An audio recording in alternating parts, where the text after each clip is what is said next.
What is going on, everyone? I'm here. It was race day. Finally come full circle. It's been a lot of training. I'm just about an hour away from the start line of the 2022 TCS London Marathon. I'm excited. All the hard work's done. Now it's time for me to enjoy myself, just get myself into the zone. I've honestly had a brilliant training camp. I've not been injured for the first time in a marathon prep, which I'm absolutely delighted about. I'm going to start warming up in a second. I've just got my coat on, going to get my race shoes on, going to go meet my family. I'll see what I'm made of over these 26.2 miles. Let's go out and get it, see what I can do. I'll see you on the other side.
Fast approaching mile 6, I was genuinely enjoying myself so much at this part of the run. It was becoming apparent to me very early on just why people say the London Marathon is so special. I could feel the atmosphere, and approaching Greenwich and running towards Cutty Sark was genuinely the most atmospheric part of the run. The hardest thing about this part was to not run too quick. The crowds are so loud, I kept having to look down at my watch and making sure I wasn't going too quickly. I was trying to average 3 minutes 45 seconds per kilometre for the first 6 miles of the run, and trying to do negative splits, which means that I'm getting quicker towards the end part of the run so that I'm preserving my energy and I can really leave it all out there at the end. After I'd got past mile 6, I was still trying to stay composed and making sure that I don't exert my energy too early.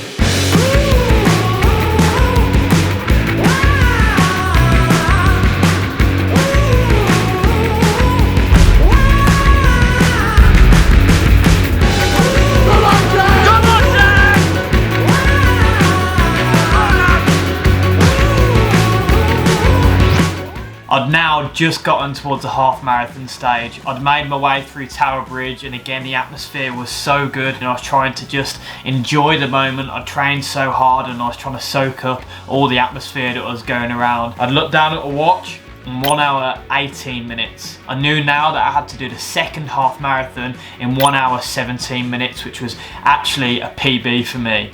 But I was on point for my pacing. This was exactly what I was trying to do. All I needed to do now was stay composed, stick to my game plan, making sure I'm holding my pace and consuming my supplements in on time, and use that crowd, and especially when the going gets tough towards the latter stages of the run, get inside my ego, tell myself that I need this, dig deep, and make sure that I go out there and get that PB. I was enjoying myself. It was going perfectly so far. My confidence was high, and I was ready to smash this second half of the race.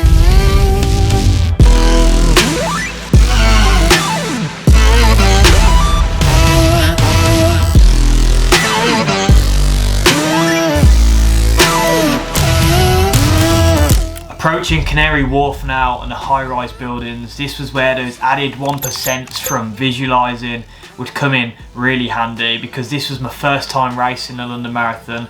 However, I was aware beforehand that the high-rise buildings can disrupt the GPS of your watch. Because I did my visualisation and I did my research, I was prepared for it. My body was tired and my mind was tired, but I just knew for 2 kilometers or so I'd have to rely on the feel. And luckily, all the tempo runs that I did, I was quite familiar with how my race pace felt. Mile 21, however, this was where something had happened to me. I'd call it hitting a wall, call it what you want to call it, and it's something that was really confusing for me, because first time this had ever happened, my pacing strategy was the same as when I'd ran my PB in Paris just 12 months ago.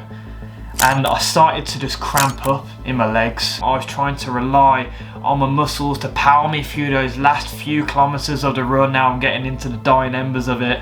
My hamstring would seize up. I'd bend my leg, and every time my hamstring was wanting to rock up into a ball. And this inner chatter in my head was going to me, you could quit. You know, you've got a cramp, you can walk the last stages of the race. I felt my PB slipping away from me. Now 2:35 was becoming increasingly out the window, but 2:39, could I make that? Could I make it?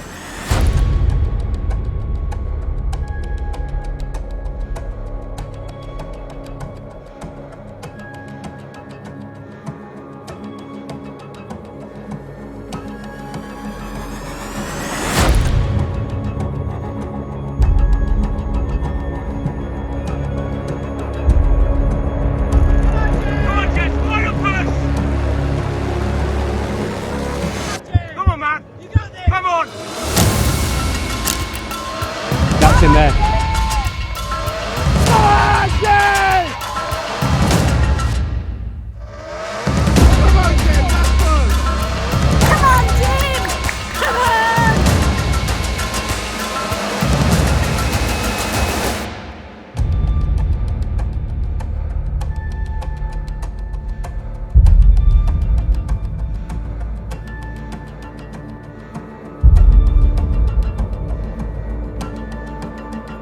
So I'm here, finished, looking like a GTA character, because honestly I'm freezing, but it was an absolutely great run. I honestly enjoyed it so much. However, my personal run, I didn't get anywhere near what I was trying to get. I was trying to get sub 2:35. First half of the run, I felt incredible. My pacing was exactly what I was trying to do. I got 1 hour 18, I think it was, just over. At the half marathon stage, so 1 hour 17:30 is obviously 2:35, but I was deliberately going a bit slower so that in the second half of the race I'll do negative splits, and you know, I could get quicker towards the second half of the race, because that's what I did in Paris and it worked for me. Today it didn't work for me. My legs seized up and I was just getting horrible cramps. I had all the electrolytes I had before the race. My carb load went really well. Honestly, I have no excuses. The weather was perfect. The crowd was incredible. Today I just wasn't good enough. I think really I just ran too quick for me. I didn't know that was too quick for me before the race. I put in a lot of hard work. I didn't get injured. It is a humbling experience, but we'll go again, back to the drawing board, and it was a really fun race. I can't wait to do it again. If you've enjoyed the video, please do give it a like. Consider subscribing if you're new. Thank you very much for watching, and I'll see you next week.